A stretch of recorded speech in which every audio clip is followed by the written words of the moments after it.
Hi guys, good morning. આજે હું મારા માસીના ઘરે આવ્યો છું.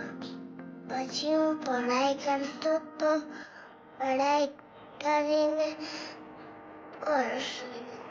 વરસાદ આવ્યો.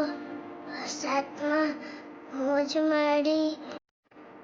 પછી અમે મજા કરી. તો મસ્તી કરવા માંડ્યો.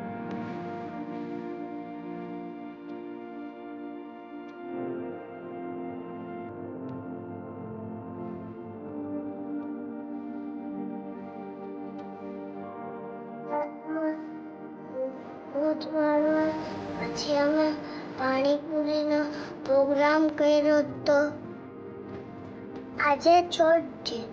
અમે ઘણા બધા થેપલા બનાવ્યા. પિકનિકમાં જવાનું છે. એ સરપ્રાઈઝ છે. બાય.